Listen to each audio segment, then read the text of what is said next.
Bom, começando então, Marcos, por favor, poderia nos dizer seu nome Marcos Roberto Correia da Silva.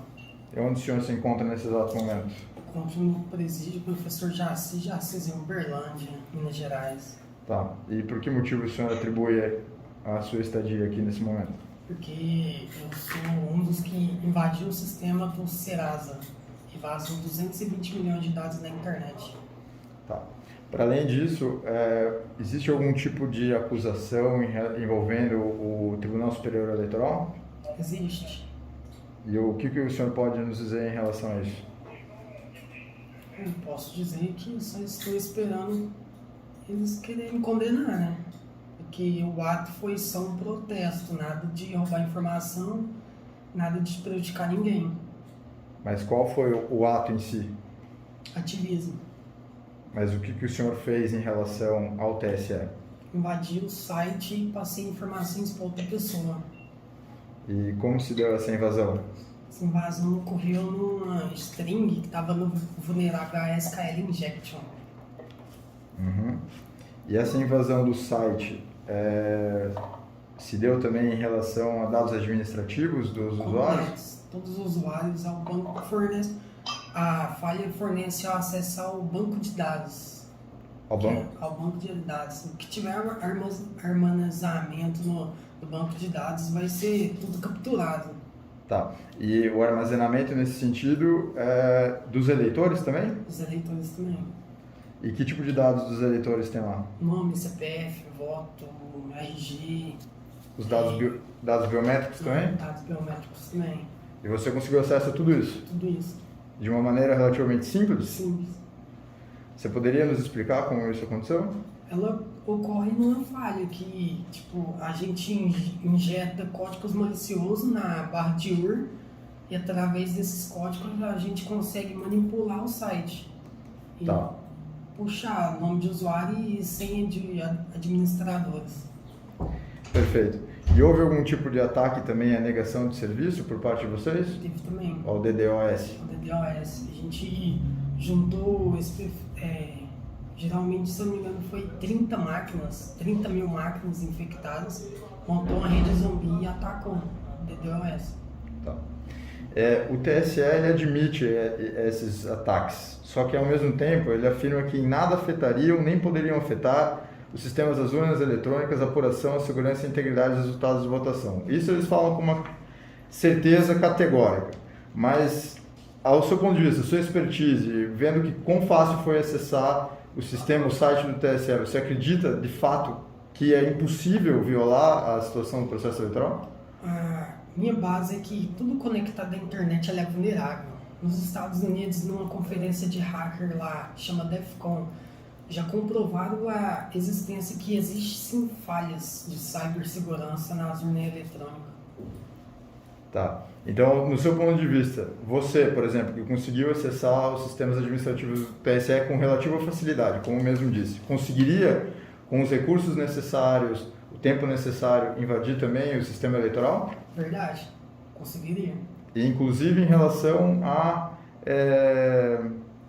alteração de voto, alteração de apuração? A manipulação de votos na rede, ela geralmente na hora da votação ela é desligada, mas no automático, quando eles vão contar o voto, ela já é sim ligada, conectada à internet. E quem tiver se ela tiver em algum lugar e alguém tiver também nessa rede, consegue fazer a invasão e daí consegue manipular a votação. Tá. E o TSE também divulgou que tem alguns contratos com a nuvem, né, o Cloud Oracle, inclusive utilizando dessa plataforma para fazer o processo de totalização dos votos, que seria, na verdade, o processamento de todos os dados das sessões eleitorais e, enfim, a totalização para que depois fosse divulgado.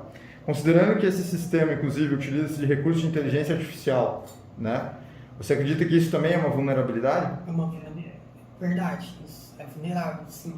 Porque se a gente obter o acesso também no iCloud, né, um exemplo, na nuvem, no backup da nuvem, se for uma engenharia social, a gente consegue sim acessar também.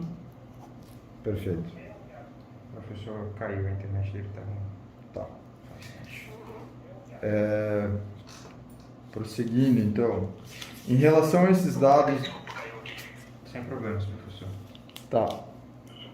Professor, a gente já fez as perguntas aqui. O Marcos nos disse que ele entende como vulneráveis, inclusive as urnas, e já fez algumas explicações técnicas em relação ao que foi realizado ou não. Que parte o senhor perdeu? Não, eu vi tudo. É só um pedacinho que caiu aqui que eu tava tentando ir pra longe do ar-condicionado. Tá bom. Aí a Wi-Fi não tava tão boa, tá? Ali acabou caindo. Tá. Se quiser conduzir a partir de agora. Ele me ouve bem aí? Deixa eu sair pra um outro lugar que acho que o ar-condicionado tá atrapalhando bastante aqui um pouquinho. Deixa eu voltar lá pro hall. Nós estamos escutando bem. Nós escutamos sem interferências, professor. Acho que sou eu que não ouço vocês muito bem aqui. Espera um pouquinho, deixa eu... Só um instante. É porque a internet do meu andar não tá lá muito boa, então normalmente eu tenho que vir pro hall pra funcionar melhor aqui a conexão. Aqui também tem um ar-condicionado, vamos chegar. Bom, ele me ouve bem? Marcos, você me ouve bem? Sim, escutamos sim, professor. Oi, Marcos, como é que tá, né? Bom, primeiro, né, é uma pena, né, que a gente sempre... Eu lamento um pouquinho, né, o fato, assim, de uma pessoa com nível de qualificação técnica que você tem acontecer uma coisa dessa, né, e principalmente por ativismo, né, como você mesmo colocou, né. É uma coisa, assim, que é uma passo que a gente tem aqui no país, que normalmente os ativistas, em geral, políticos, acabam tendo um certo destaque, apoio, né, população, as pessoas tratam os ativistas de internet, os ativistas técnicos, né, os hackers, praticamente como criminosos, né, unicamente como criminosos, né. Verdade. A diferença do tratamento que a gente tem no exterior, né, que o hacker ele é reconhecido pela sua competência técnica e tudo mais, e quando ele faz um ativismo, né, isso é levado em conta. Aqui no Brasil não, né, eles tratam meramente como se fosse alguém que estivesse fazendo um desvio de transação bancária, né. Não é o ativismo. O O Brasil... ativismo hacker aqui no Brasil praticamente não é reconhecido, né, nem pela população, nem pelo sistema jurídico, né, como ativismo em si, né, simplesmente colocam tudo no mesmo saco, no mesmo balaio, né, achando que hacker é ladrão de computador ou ladrão virtual e tudo mais. Eles usam a terminologia errada, na verdade. Professor, se puder prosseguir as perguntas, por favor. Sim, certamente. Né? Bom, o primeiro de tudo é a questão do sistema Jedi, né? Se vocês tiveram, quando vocês tiveram os acessos, né, conseguiram dados biométricos e dados eleitores, se vocês chegaram próximo, né, do sistema, de alguns subsistemas do TSE que são relacionados à criação dos softwares da urna mesmo, né, que são chamados sistemas Jedi. Você acha que vocês localizaram alguma coisa desse tipo? Não, a gente só conseguiu achar mesmo que estava acessável ao servidor remoto dele. A gente tentou pegar o RDP, né, para fazer a conexão remota, mas, no entanto, eu mesmo não consegui, não. Aí onde que eu consegui o acesso do servidor e repassei para outra pessoa. Houve acesso a algum trecho ou alguma parte do subsistema de código-fonte da urna, da BIOS ou qualquer outra coisa do gênero? Até então, não. Código de fonte, não. Mas creio que por mim, se nós tivesse esperado, ia sim conseguir o acesso, porque tudo é engenharia social. Se a gente deixar uma array ali infectada ali, algum funcionário ia clicar, ia baixar, véio. Porque o elo mais frágil de um sistema é o ser humano, né? Professor, deixa eu só um adendo, por favor. Então, se vocês não tivessem feito o cyberativismo, tivesse tido intenções maliciosas desde o princípio, e tivesse esperado, né, realmente só entrado ali, não dado nenhum tipo de sinal que vocês estavam dentro, você acredita com bastante certeza que teria acesso a essas informações? Teria. Sem dúvida. Sem dúvida. Tá, pode prosseguir, professor. Ok. Você comentou que vocês tiveram acesso a um poder computacional de mais ou menos 30 mil máquinas para fazer um ataque de DDoS, né? Verdade. Como é que você deu em detalhes essa articulação, participação de Assim, não é teve... pra falar de ninguém, mas imagino que deve ter tido participação de outros grupos eventualmente, né? Porque como é que se dá assim o acesso, essa articulação para conseguir se poder computacional enorme para fazer esse tipo de ataque? A gente usou meios para infectar computadores conhecidos como ransomware, para poder criptografar máquinas. Só que a gente manipulou o código, ela não criptografava, ela só fazia virar zumbi. E onde que a gente criou uma botnet através de um IRC e conseguiu... Quem tinha acesso no nosso IRC era só administradores, era só pessoas de confiança. Juntou geralmente eu e mais 6 e conseguiu fazer o ataque. Esses 6 todos localizados no Brasil ou no exterior também? Exterior. Ou seja, o sistema, o TSE hoje é vulnerável a ataques de outros De países? outros países. Geralmente Irã também. Geralmente o que, desculpa? Do Irã. Muitas pessoas que eu conheço de lá atacam aqui. É? Perfeito. Professor, pode prosseguir. Não. Você considera assim que no fato de eles terem chegado a você foi uma falha de OPSEC da sua parte, ou você acha que foi denúncia de alguém do seu próprio grupo? Foi OPSEC mesmo, porque em 2019 eu tinha sido preso também, né? Pelo fato que eu invadi o sistema do Exército e a Polícia Civil de Minas Gerais, né? E tinha uma empresa de cibersegurança me investigando também lá de Israel. A Checkpoint. Aí eles conseguiram mexer na OPSEC e me identificaram. Professor? Oi. Estou só conferindo aqui em texto, né, se o outro professor tem algumas perguntas também, que eu estou repassando algumas coisas para ele. Desculpa interromper um pouquinho. A dinâmica não está muito boa, porque eu tenho que escrever para o professor e falar com vocês ao mesmo tempo. Não, perfeito, tudo bem. Só para verificar, tá?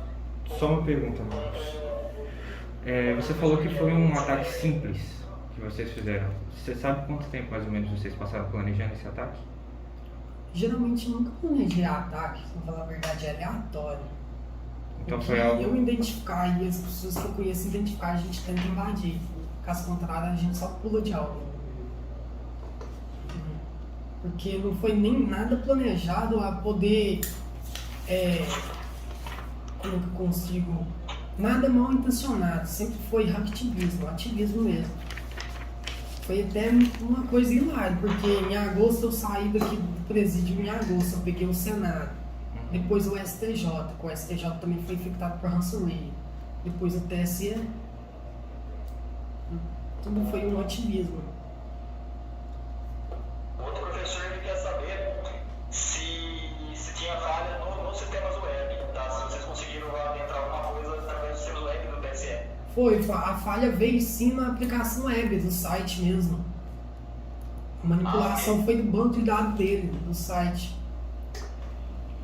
Porque a gente só escalou privilégios no servidor.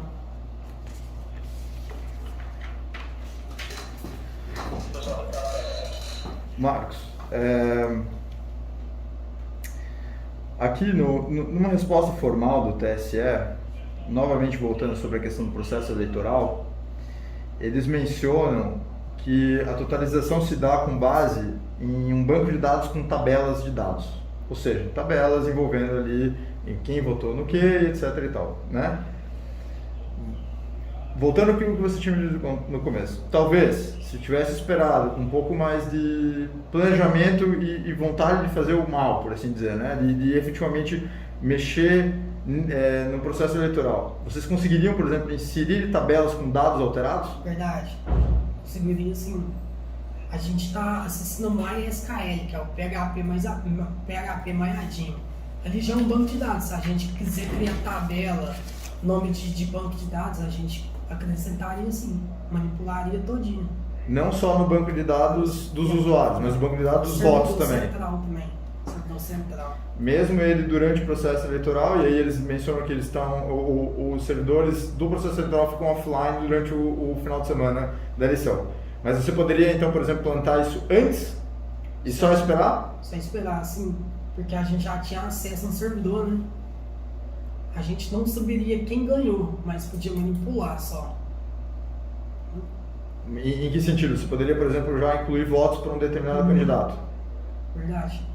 Que ele já no nome da tabela ia ter o nome da pessoa ali, que já tinha. A gente só ia achar a numeração de voto e acrescentar mesmo. Perfeito. Professor? Oi, aqui, né? Bom, a eventual adulteração, né, no sistema de totalização é uma coisa assim que é fácil de auditar para o TSE depois, né, porque a gente verifica com os TREs locais e com o boletim de urna, né? Então não é assim um ataque que pode ser considerado um ataque de democracia mesmo, né? Um ataque de sólido, né? Porque é uma coisa muito fácil de contrapor. Mas o fato de ter conseguido que isso que ele está dizendo é bem grave. Não, grave eu digo para mostrar como os sistemas do TSE são falhos, né? Porque uma eventual mudança na totalização pode causar bastante desconfiança do eleitorado, né? Mesmo que você vá consertar depois. Imagina que no meio do pleito, no final, né, você atribui um vencedor e depois disso vai ter que fazer uma auditoria em cada TRE para poder falar quem é o próximo vencedor, né? Então isso vai causar, obviamente, uma série de problemas e desconfiança por parte do eleitorado. Então é sim uma possibilidade de ataque séria, né? Eu estive lá, né, a gente já visitou as salas cofre e tudo mais, né?